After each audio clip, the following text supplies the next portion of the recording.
नमस्कार विद्यार्थियों, आज हमारा टॉपिक है चोल प्रशासन। सबसे पहले देखते हैं चोल प्रशासनिक व्यवस्था की जानकारी कहाँ से मिलती है।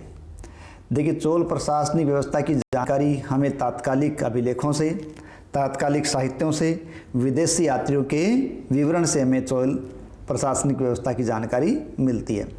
देखिए, चोल प्रशासन व्यवस्था की एक खास विशेषता थी। जो राजनीतिक और सांस्कृतिक विशेषता चोल प्रशासन की थी वो ये थी कि चोल प्रशासन में केंद्रीय नियंत्रण तो था ही।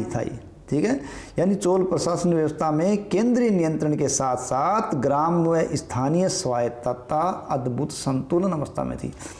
ठीक है, यानी चोल प्रशासनिक व्यवस्था में केंद्रीय नियंत्रण था, उसके साथ साथ ग्रामीण और स्थानीय स्वतंत्रता का अद्भुत संतुलन देखने को मिलता है। प्रशासन के अंदर प्रशासन व्यवस्था राजतंत्रात्मक और वंशानुगति, यानी राजा का पुत्र ही अगला राजा बनता था। राजा सर्वोच्च या प्रधान स्वयं ही होता था।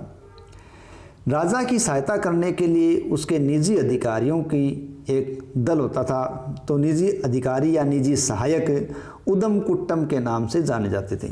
यानी राजा की सहायता के लिए जो निजी अधिकारीगण होते थे वो उदम कुट्टम कहलाते थे। और अधिकारियों की जो श्रेणियां थी वो दो भागों में बंटी हुई थी। ये विशेष इंपॉर्टेंट बिंदु है यहाँ कि राजा की सहायता के लिए जो निजी दल होता था, निजी अधिकारी होते थे, वो सहायक उदम कुट्टम कहलाते थे।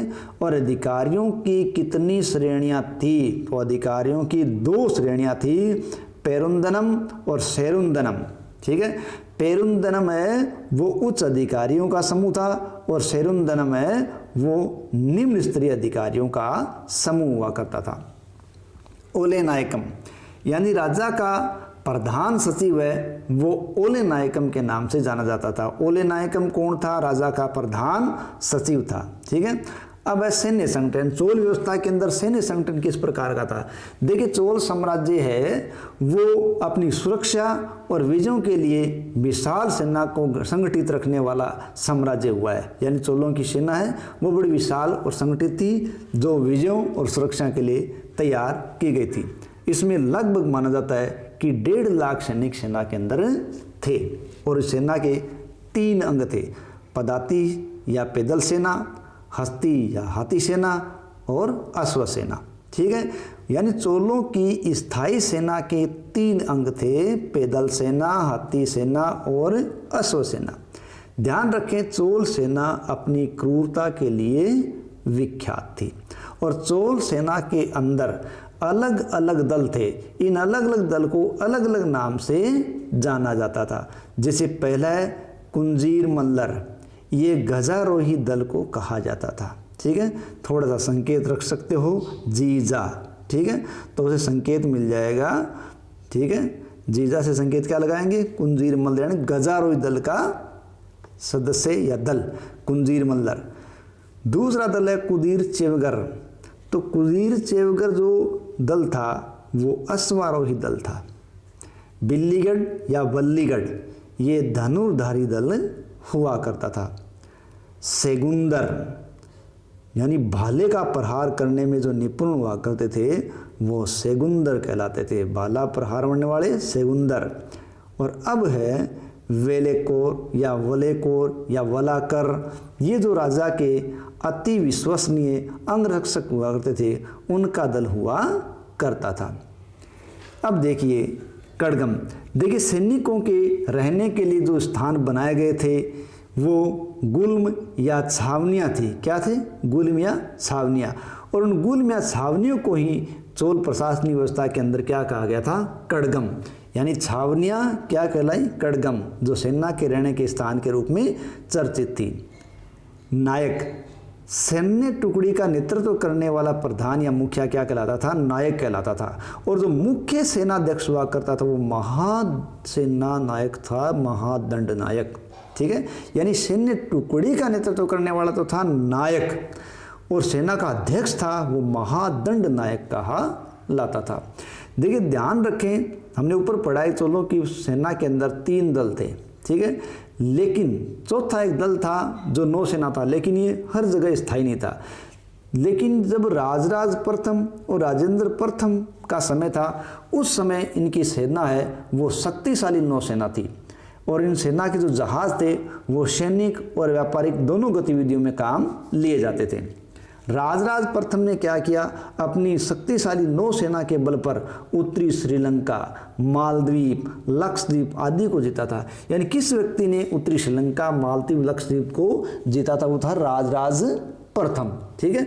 और इसके बाद हुए राजेंद्र प्रथम ने क्या किया था, गंगा क्षेत्र, सिंहल द्वीप, बंगाल की खाड़ी के पार के क्षेत्र जिनमें जावा, सुमात्रा, मलय प्रायद्वीप आदि है, उन सब पर विजय प्राप्त कितने, राजेंद्र प्रथम ने गंगा क्षेत्र, सिंहल द्वीप और बंगाल की खाड़ी के पार जावा, सुमात्रा, मलाया, प्रायद्वीप पर विजय प्राप्त की राजेंद्र प्रथम ने।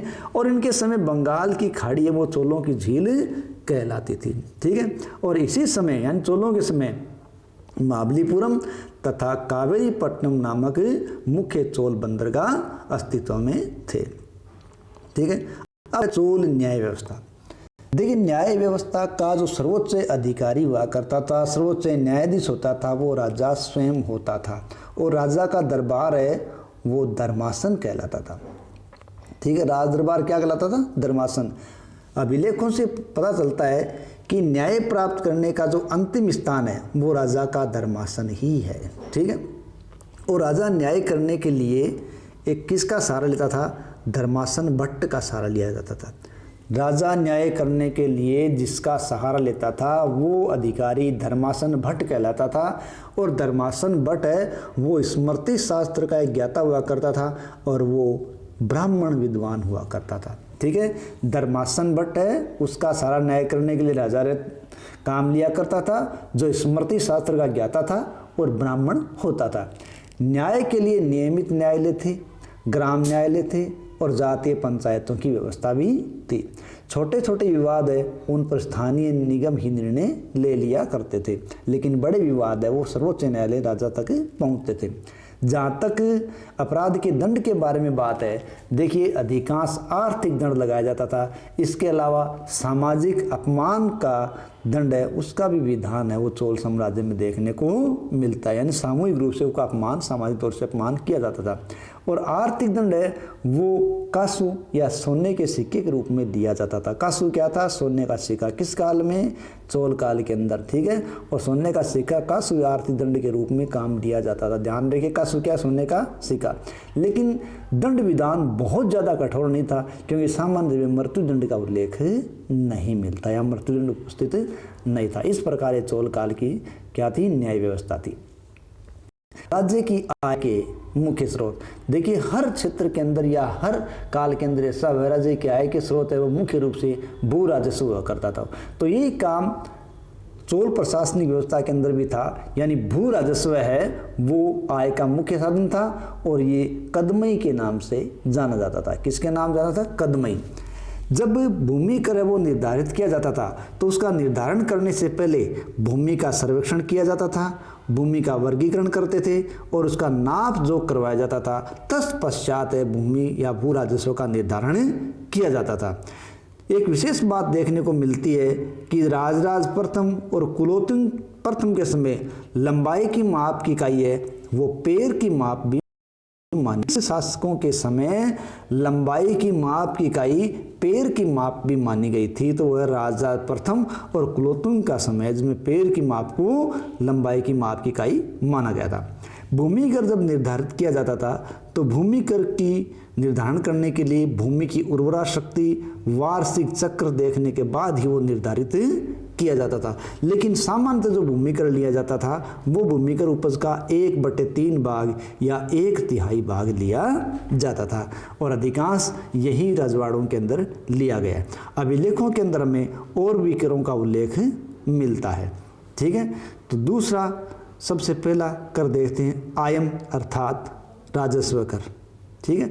इसमें आप थोड़ा सा संकेत लगा सकते हो, आयम राज यानी आयम राज यानी आयम है वो राजस्व कर था। मनेरे मेरो घर। ठीक है। मेरो घर, तो इसका मनेरे का मतलब वो गृह कर के रूप में काम लिया जाता था। मग्न में ये व्यवसाय का कर था, मग्न में व्यवसाय कर। कढेरे व्यापारिक प्रतिष्ठानों पर लिया जाने वाला बल, कढेरे व्यापारिक प्रतिष्ठानों पर लिया जाने वाला बल। अब है आजीविकासु, ये साफ साफ दिख रहा है, आजीविका पर लगने वाला जो कर था वो आजीविकासु कहलाता था। ठीक है, व्यापार, वाणिज्य, आयात, निर्यात, सिंचाई कर, ये आय के अन्य साधनों के रूप में माने गए। यानी भूमि कर भू राजस्व एक मुख्य स्रोत था, इसके अलावा व्यापार, वाणिज्य, आयात, निर्यात, सिंचाई कर भी आय के अन्य साधन माने गए हैं। और जो भू राजस्व लिया जाता था वो प्रशासनिक और जनहित के कार्यों पर खर्च किया जाता था। ठीक है, और भू राजस्व विभाग का जो प्रमुख अधिकारी हुआ करता था वो वृत्त पोतगकक कहलाता था। वृत्त पोतगकक कौन था?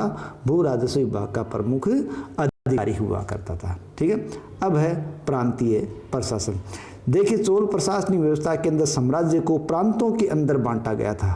ठीक है, और प्रांतों को कहा गया था मंडल, और उस मंडल का प्रशासक है वो मंडल मुडाली कहलाता था। यानी साम्राज्य किस में बांटा गया था? प्रांत या मंडल में बांटा गया था। मंडल के प्रशासक को मंडल मुडाली कहा गया था, और मंडल मुडाली के पद पर राज परिवार का ही कोई सदस्य नियुक्त होता था, और उसकी नियुक्ति वो राजा स्वयं करता था। तो प्रांत या मंडल का मुखिया मंडल मुंडाली जो राज परिवार का सदस्य था। ठीक है, अब ये प्रांत थे, उन प्रांतों की अपनी सेना थी, उनके अपने अधिकारी थे और उनके अपने न्यायालय थे। लेकिन साम्राज्य का विभाजन केवल प्रांतों में नहीं था, प्रांतों का भी आगे विभाजन क्रम से किया गया था, जिनमें प्रांतों को बांटा गया था वलनाडु या कोट्टम में विभाजित किया गया था, और बाद में वलनाडु या कोट्टम को नाडु अर्थात जिलों में बांटा गया था। वलनाडु से किस में बांटा गया? नाडु। ठीक है, और नाडु से भी छोटे क्या बांटे गए थे? कुर्रम या ग्राम समूह में बांटा गया था, और ग्राम समूह के पश्चात सबसे छोटी गई थी ग्राम। ठीक है, तो प्रांतों का विभाजन वलनाडु या कोट्टम में, वलनाडु से नाडु में जो एक जिला था, और नाडु को कुर्रम या, और कुर्रम से फिर ग्राम, ये छोटी प्रशासनिक इकाई थी। ठीक है, ध्यान रखिए नाडु नाम है, उसी से आधुनिक तमिलनाडु का नाम तमिलनाडु पड़ा था। ठीक है, अब स्थानीय प्रशासन। देखिए, ध्यान रखें, चोल प्रशासन की जो सबसे महत्वपूर्ण विशेषता थी वो ग्रामीण और नगरीय स्तर पर स्थानीय स्वायत्तता थी। यानी ग्रामीण और स्थानीय स्तर पर जो स्थानीय स्वायत्तता थी वो चोल प्रशासन की सबसे महत्वपूर्ण विशेषता थी। स्थानीय प्रशासन जो चलाया जाता था वो उर, सभा, महासभा, नगरम के द्वारा संचालित किया जाता था। स्थानीय प्रशासन किन समितियों के द्वारा चलाया जाता था? उर, सभा, महासभा, नगरम, इनके द्वारा संचालित होता था। और ये जो इन सभाओं के समितियों के जो सदस्य होते थे उन सब सदस्यों की शैक्षिक, आर्थिक, नैतिक योग्यताएं निर्धारित की जाती थी, और ऐसे सदस्यों को फिर निर्वाचित किया जाता था। तो इन सभाओं के अंदर, समितियों के अंदर जो सदस्य निर्वाचित किए जाते थे वे पेरूमक्कल कहलाते थे। क्या कहलाते थे? पेरूमक्कल कहलाते थे। और ये सदस्य अनेक समितियों के माध्यम से कार्य करते थे। सभी सदस्य वो अनेक समितियों के माध्यम से काम करते थे, और इन समितियों को वारियम कहा जाता था। ठीक है, यानी चोल प्रशासन है वो उर, सभा, महासभा, नगरम आदि के द्वारा संचालित होता था, और इनके सदस्य हैं वो अलग अलग योग्यताओं के द्वारा चुने जाते थे।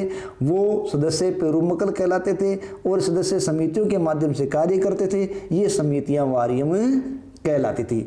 अब जो वारियम है उसी समिति के द्वारा सिंचाई की व्यवस्था, भूमि का विवरण, लगान व करों की वसूली, मंदिरों की देखभाल, न्याय आदि प्रशासनिक कार्यों का देखरेख किया जाता था, आदि का संचालन किया जाता था। वारियम किन किन का संचालन करती थी? सिंचाई व्यवस्था, भू वितरण, लगान व करों की वसूली, मंदिरों की देखरेख, न्याय आदि प्रशासनिक कार्यों का संचालन करती थी। ठीक है, अब सबसे पहले देखते हैं उर। उर क्या थी?